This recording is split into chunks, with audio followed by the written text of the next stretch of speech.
and welcome back to the channel. For those of you who are new here, I am a law professor and a historian, and my area of scholarly research and focus is in the slave laws and slave codes that sustained and maintained the antebellum slaveocracy that would eventually become the Confederate States of America. And on top of just my scholarly research and work, I'm also a history buff, so I love to watch a good historical fiction movie or something along those lines. And one of my favorites in the last few years was the Django Unchained movie. Not only because it focused on the area that I was studying, but it happened to have just been a really good movie with some great acting in it. But when you look at the movie, I think it's very important to point out some things that were historically inaccurate. Now, if you look at Django, of course you're going to go, well, the movie's historically inaccurate.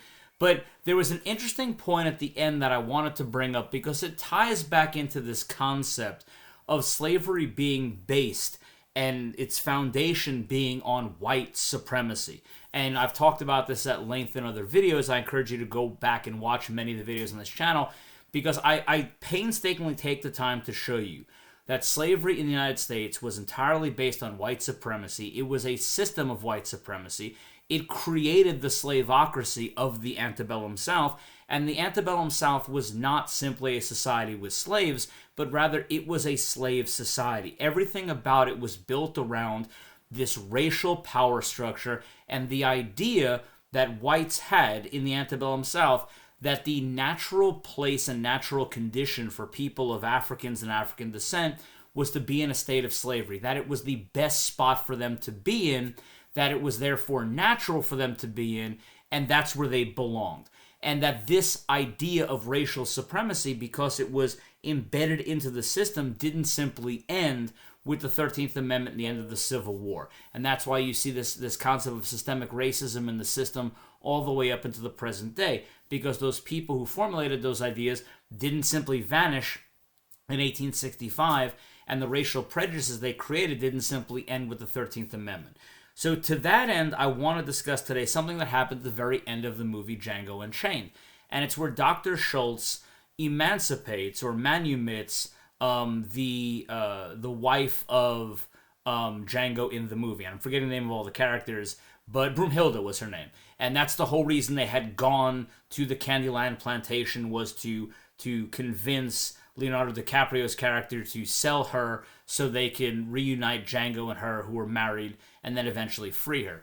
And at the end of the movie, Dr. Schultz pencil whips something and says, "You're now a free woman."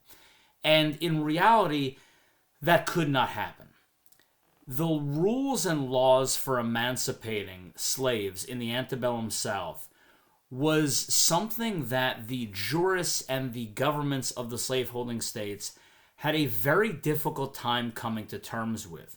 And this is, again, where you get into these interesting areas. And interesting, again, has a star next to it, talking about one of the most racist systems that ever existed and the horrible system of chattel slavery. So I hate to use terms like that, but it shows you, it gives you a window into the mental gymnastics that these attorneys and judges and jurists and legal professionals had to jump through in order to justify or to make work this system of owning other human beings. So when you talk about human beings as property, and you say that an African is a slave and it belongs to a white master as that person's property, then simply by owning something, that master has the right to dispose of it as he wills, unless there is some kind of legislative enactment to restrain that. And we see that come up in Thomas Cobb's, and I've talked about him a lot, Thomas Cobb's An Inquiry into the Laws of Negro Slavery in the United States. He actually says this, because with common law traditions, if I'm the owner of property, then I should be able to do what I want with said property, and he acknowledges that. But all of the slaveholding states in the antebellum South impose restrictions on the emancipation of slaves. And these restrictions got more and more intense as the antebellum period came to a close. And I want you to understand why. So let's go back to the beginning real quick, and I want my viewers who, your returning viewers, you've heard this, you understand this, but we have to go back to the Somerset decision. The Somerset decision happened in Great Britain before the United States became a country, but long story short, it had said there was an enslaved man who was in London, he had fled, he was captured, and he filed a habeas claim saying that he shouldn't be held, that he was a free man, And Lord Mansfield had said that slavery was so odious, it went so against the law of nature, that unless there was a positive law for it to exist, there could be no slavery in said territory. So because there was no law in England proper that says you can have slaves, that the moment this enslaved person set foot on English soil, he was free. So the takeaway from the Somerset case is that you need to have a positive law to have slavery according to British common law.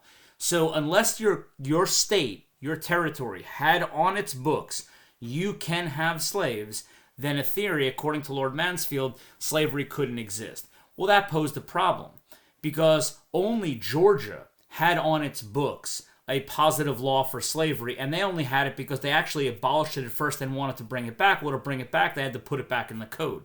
So what were these now slaveholding states going to do in light of this idea that you needed to have a positive law to have slavery? They argued that you didn't, because slavery was the natural condition for the African or people of African descent, and that the slavery, so far from hurting someone of African descent, actually bettered their condition. It made them civilized. It was better for them.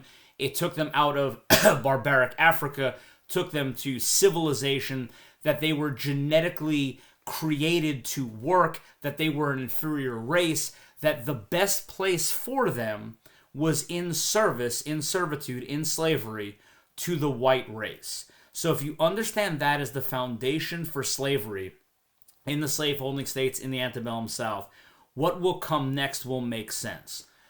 You could not hold that belief and at the same time believe in emancipation. But these antebellum jurists were so set in the law and property ownership. This is my property. I should be able to do what I want with it, except when it came to emancipation, because they now had to jump through another hoop. How do we reconcile this idea that I have the right to do what I want with my property, but slavery is the best condition, the best place for Africans and people of African descent? Now, let me explain what I mean by that. Emancipation was seen for the majority of the antebellum period as a reward, right? For example, in Louisiana, for an enslaved person to be emancipated, they had to show a certain period of good moral character, or they had to have done some kind of act. This was in many states, by the way. Like if they saved their master's life, they could be emancipated. So emancipation was looked, for the most part, as a reward to an enslaved person. But now go back to what I just said. If emancipation was a reward, well, what was it a reward from? It was a reward from the institution of slavery. Well, I thought you just told me that slavery was considered the natural condition and the best place for a black person or someone of African descent to be in. So how could you give them a reward? How could a reward be to take them out of the system that was so beneficial to them? It would be almost as if you said that an orphan child with no parents and no one to care for them is in an orphanage where they're being taken care of, where they're getting food, clothing, and shelter, and you say, you know what, you've been such a good orphan. In reward for that, we're going to just kick you out and send you outside to fend for yourself. That wouldn't make sense. And it didn't make sense to many of the jurists in the antebellum South.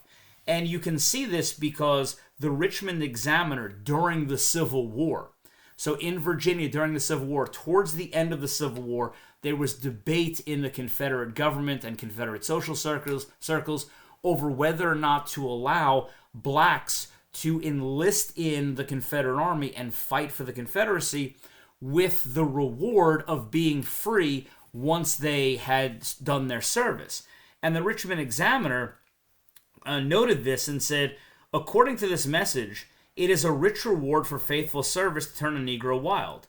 Slavery, then, in the eyes of Mr. Davis, Jefferson Davis, the President of the Confederacy, keeps the Negro out of something which he has the capacity to enjoy. If the case be so, then slavery is originally, radically, incurably wrong and sinful, and the sum of barbarism.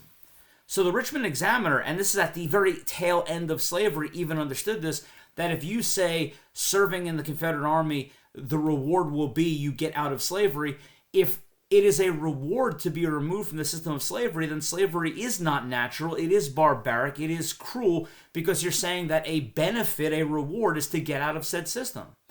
So the slaveholding states, for the period that they existed as slaveholding states, from the late 1700s up until 1861, the Civil War, and the end of slavery in 1865, so a very short period of time, evolved through this manumission cycle, this emancipation cycle, where many states did at first have unlimited emancipation because it was the property of the owner. Then that turned into, oh, there's a problem, and they believed there would be a serious problem with free people of color in a territory, so they started to limit emancipation to it having to be done in proper form, in a will or a deed, or have the permission of the legislature, and these restrictions kept getting more and more difficult in order to emancipate and enslave people, to the point where towards the very end of the antebellum period, most slaveholding states banned emancipation altogether. You could not emancipate any enslaved people. So the only exception being if you physically took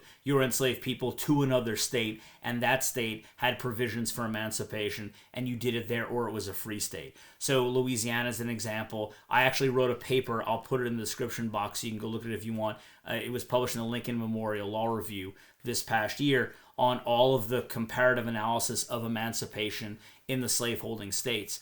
And you'll see that towards the end of the antebellum period, most, if not all, completely wrote off emancipation and made it illegal, because this the final straw was the concept of you can't have a reward for slavery to be freedom from slavery if slavery is the best place for people of African descent. So to watch them, jump through all these hoops and have to struggle with this, and the evolution of the laws concerning emancipation of enslaved people, where you see from the beginning that they were worried about free people of color being in a state. So if you were going to emancipate one of your slaves, they had to leave the state within a year, or else they would be re-enslaved. So we got to get rid of these free people of color. And that eventually evolved into more and more restrictions, which eventually evolved into, you can't have emancipation be a reward. You can't have emancipation at all, because if it's true that slavery is the best place for these people, then we're doing them a disservice by emancipating them. So just a real interesting thing that popped in my head from watching Django Unchained at the end,